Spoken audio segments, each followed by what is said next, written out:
දුවේ පුතේ ඔන්න කුමාරි ටීචර් අදත් ලෑස්ති වෙනවා දෙක ශ්‍රේණියේ දුවල පුතාලට මව්බස පාඩමක් කරන්න. ලෑස්තිද? බලන්න පුතේ මේ බෝඩ් එක දිහා ටීචර් වචන කීපයක් දීලා තියෙනවා බලන්න කියවන්න පුළුවන්ද කියලා. අමාරුයි නේද? අපිට පුරුදු එක කොම්බුවක් දාපු වචන කියවලා නේද? එහෙමනම් ටීචර් උදව් කරන්න. ටීචර් කිව්වට පස්සේ පුතාලා හොඳින් අහගෙන ඉඳලා කියවන්න බලන්න. තෛලය, නෛතික, දෛනික, මෛත්‍රිය. ඔන්න බලන්න ටීචර් නැවත වරක් කියවනවා. තෛලය, නෛතික, දෛනික, මෛත්‍රිය.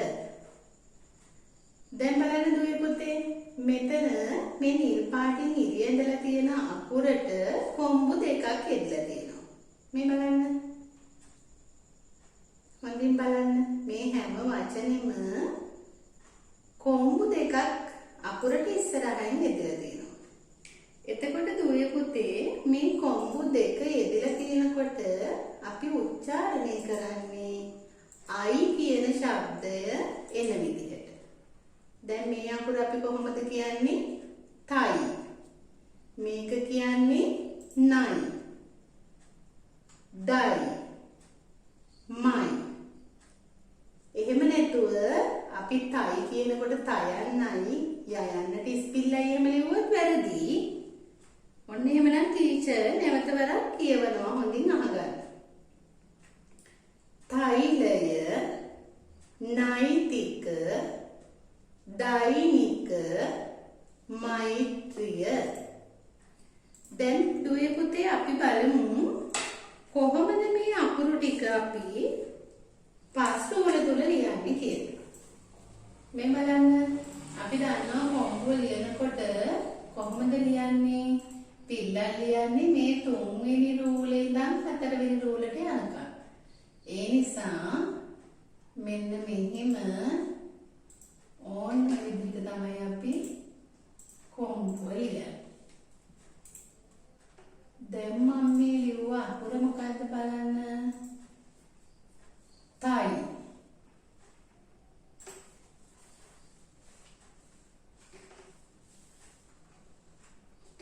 මේ මොකද්ද? නයි. නයන්නට කොම්බු දෙක දැම්මම නයි. ඊළඟට දයන්නට ඉස්සරහින් කොම්බු දෙක යෙදුනම දයි.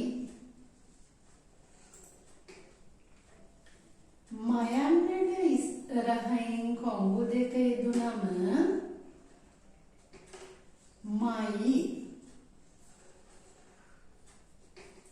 ඔන්න බලන්න. අපි වෙනද පස්තුවල ලිව්වා වගේම මෙන්න මේ විදිහට ලස්සනට කොම්බු දෙක යෙදුණු අකුරු ටික ලියලා පුරුදු වෙන්න ඕනේ. දැන් බලන්න කොම්බු දෙක අපි ගෑවෙන්නේ එහෙම ලියන්නේ නෑ පුතේ. නේද? හොඳට බලන්න. කොම්බු දෙක ගෑවෙන්නේ එහෙම ලියන්නේ. එහෙමනම් දුවේ පුතේ දැන් ඔයාලා දන්නවා අදින් පස්සේ කොම්බු දෙක යෙදුණු අකුරකට මොන විදිහටද ශබ්ද කරන්නේ කියලා. කොහොමද ශබ්ද කරන්නේ? I කියන අකුරේ ශබ්දය. I යන්නේ ශබ්දය. එතකොට I කියන එක තමයි තයි, නයි, දයි, මයි. එහෙමනම් දැන් අපි බලමු කොම්බු දෙක යෙදුණු වචන ටිකක් අපි පස්තෝල් පොතේ කොහොමද ලියන්නේ කියලා. දැන් බලන්න.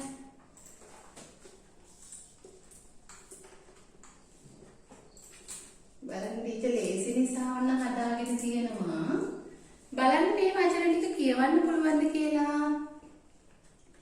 ඔන්න ටීචර් එකවරක් කියවනවා හොඳින් අහගන්න. චෛත්‍ය, වෛද්‍ය, සෛලය, දෛවය, වෛරය, ශෛල, ජෛව, භෛරව,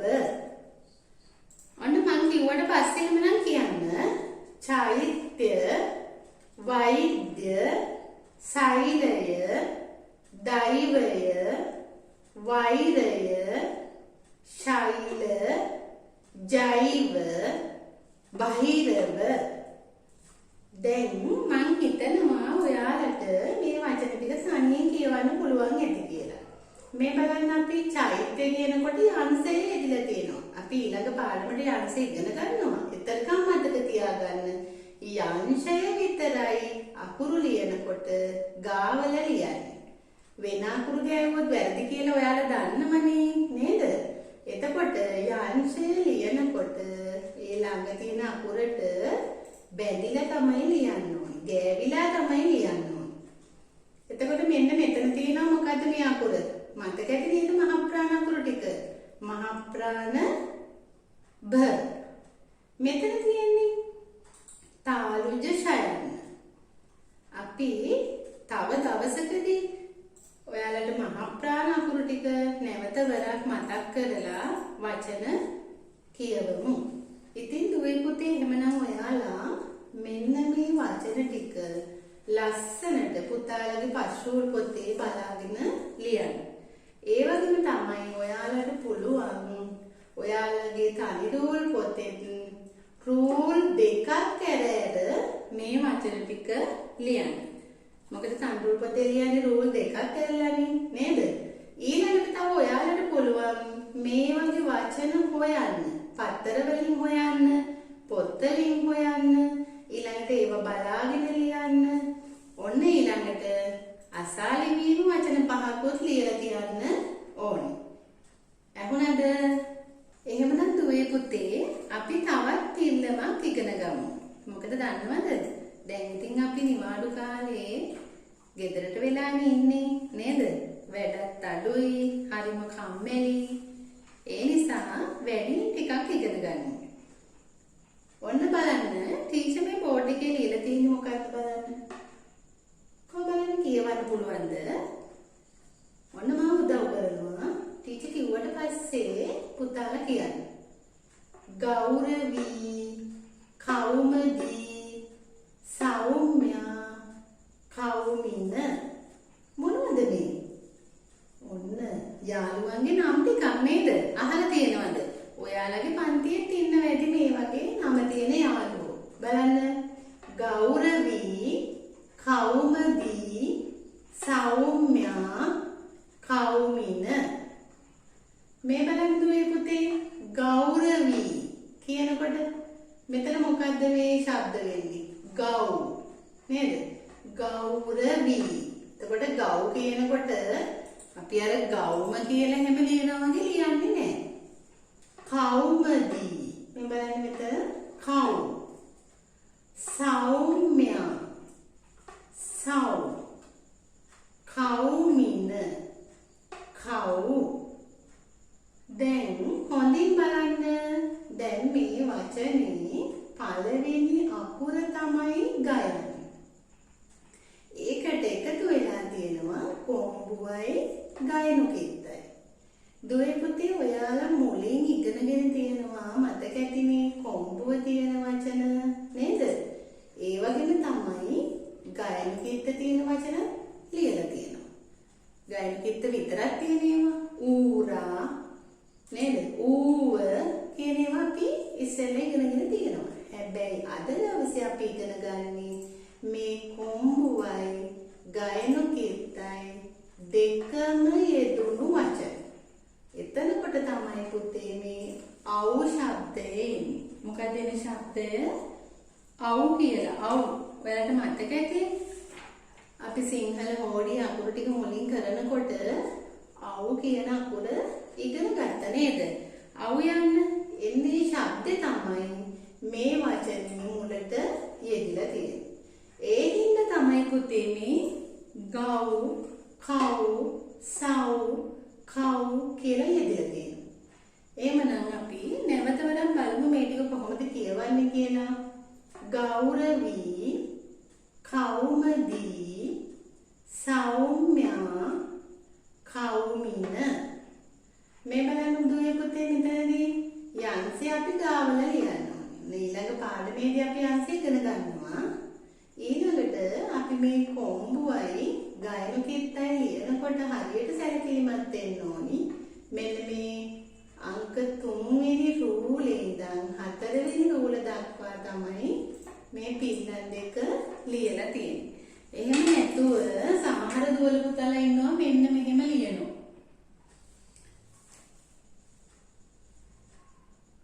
සමහර අය ඉන්නවා ලියනකොට මේක මෙහෙම චූටියට ලියන නේද? සමහර අය ඉන්නවා මෙහෙම ගායන කිත්තනේ උඩින් පටන් ගන්න. එහෙම ලියුවොත් වැරදි. දැන් මේක අපි තනි රෝලක් නේ තනි රෝලේ ලියනකොට ඔයාලා දන්නවා අපි පිල්ලම් ලියන්නේ නැහැ රෝල පිරෙන්න නේද? මේන්න මේ විදිහට තමයි ලියන්නේ. මේ බලන්න රෝලේ මෙන්න මෙච්චර ටිකක් ඉතුරු වෙන්න ඕන. ඊළඟට දැන් ගායන කිත්ත ලියද්දිත් ඒ වගේම තමයි. මේ උඩ ඉඳන් පටන් ගන්නෙ මේ කොම්බුවේ ගාන තමයි අපි ගායන කිත්ත ලියන්නේ. ගායන කිත්ත කියන්නේ පුතේ මෙතන පොඩි ගායන හැඩයකුත් තියෙනවා නේද? ඒ නිසා. දැන් එහෙමනම් ඔයාලා දන්නවා කොම්බුව හා ගායන කිත්තේ යෙදුණු වචන කොහොමද ෆස්ට් රූල් පොතේ ලියන්නේ කියලා. එහෙමනම් අපි තව වචන ටිකක් බලමු. මොකද ඔයගේ වචන ගොඩාක් තියෙනවා. අපි ඒවා ඉගෙන ගන්න ඕනේ නේද? එහෙමනම් අපි තව වචන ටිකක් කියවලා ඉගෙන ගනිමු කොහොමද අපි මේවා කියන්නේ කියලා. මේ බලන්න. ඔන්න මම කිව්වට පස්සේ ඔයාලා කියන්න. බෞද්ධ, ගෞතම, යෞවන, නෞකාව, මෞලි, පෞද්ගලික. බෞද්ධ, ගෞතම, යෞවන, නෞකාව, මෞලි, පෞද්ගලික. දැන් දුවේ පුතේ ඔයාලගේ තනි රෝල් පොත කියලා හිතන්නකෝ මේ ටීචර් තනි රෝල ලොකුවට ගහලා තමයි මේ වචන ටික ලියලා තියෙන්නේ. මේ බලන්න රෝලෙන් ඉහළ යන අකුරු, රෝලෙන් පහළ යන අකුරු ඔයාලා හරියටම ලියන්න ඕන. ඊළඟට මේ පිල්ලම් ටිකත් එතන විදිහක් තියෙනවා. ඒ ගානට පිල්ලම් ටිකක් ලියන්න ඕන. දැන් එහෙමනම් බලන්න මේ වචන ඔයාලා මීට කලින් අහලා ඇති නේද? බෞද්ධ කියලා කියන්නේ බුද්ධ ධර්ම අදහන පන්සල් යන අයට කියනවා බෞද්ධයෝ කියලා. ගෞතම කියන්නේ අපේ බුදුහාමුදුරන්ට අපි භාවිතා කරනවා නේද අපේ ගෞතම බුදුරජාණන් වහන්සේ කියලා. ඊළඟට යෞවනයෝ කියලා කියන්නේ තරුණ අයට. තරුණ අයියලා කළා. නෞකාව කියන්නේ නැව. ඔයාලා අහලා තියෙනවා ඊට කලින්. කාන්තාරේ නෞකාව කියන්නේ කාටද? ඔටුවට නේද? කාන්තාරේ නෞකාව කියන්නේ ඔටුවට. මෞලි කියන්නේ නම. ඊළඟට පෞද්ගලිකයි කියන්නේ Tamanට විතරක් කියන එක. දැන් පනාව කියන්නේ පෞද්ගලික භාණ්ඩයක්. Tamanට විතරයි පාවිච්චි කරන්න පුළුවන්. පනාවෙන් හැම කෙනාටම ඔළුව පීරන්න බෑ. එතකොට අපි කියන එක පෞද්ගලික භාණ්ඩයක්. ඔයගොල්ලන්ට ඉස්සරහට ඉගෙන ගන්න තියෙනවා. එහෙමනම් දුවේ පුතේ ඔයාලා අද ඉගෙන ගත්තා කොම්බුව හා ගයනු කිත්ත යෙදුණු වචන. ඊළඟට ඒ කොම්බුව හා ගයනු කිත්ත යෙදුනම කොහොමද අකුරක් ශබ්ද කරන්නේ නේද? ඊළඟට ඒක ලියන්නේ කොහොමද? ෆස්ට් රූල් පොතේ ලියන විදිහ, තනි රූල් පොතේ ලියන විදිහ ඔන්න ඉගෙන ගත්තා. එහෙමනම් ඔයාලට තියෙනවා දැන් ඔන්න වැඩ ගොඩක්. ඔයාලා තනි රූල් පොතේ ලස්සනට මේ වචන ටික ලියන්න ඕනේ. ෆස්ට් රූල් පොතේ ලස්සනට ලියන්න ඕනේ. ඒ වගේම අම්මට කියලා මේ වචන වලින් 5 අසාලි වීම ලියන්න ඕනේ.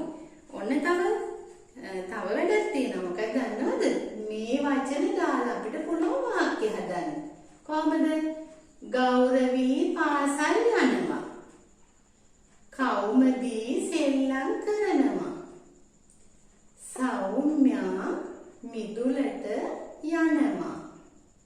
කෞමින චිත්‍ර අඳිනවා. අන්න ඒ වගේ වාක්‍යයක් හදන්න පුළුවන්. එහෙමනම් දුවේ පුතේ අද අපි ඉගෙනගත්තු අලුත් පිල්ලම් හොඳට පුරුදු වෙන්න ඔයාලා නිවාඩු කාලේ. ඊළඟට තවත් අලුත් පිල්ලමකින් හමු වෙනතේ ඔයාලා සියලු දෙනාටම ආයිබෝවන් තෙරුවන් සරණයි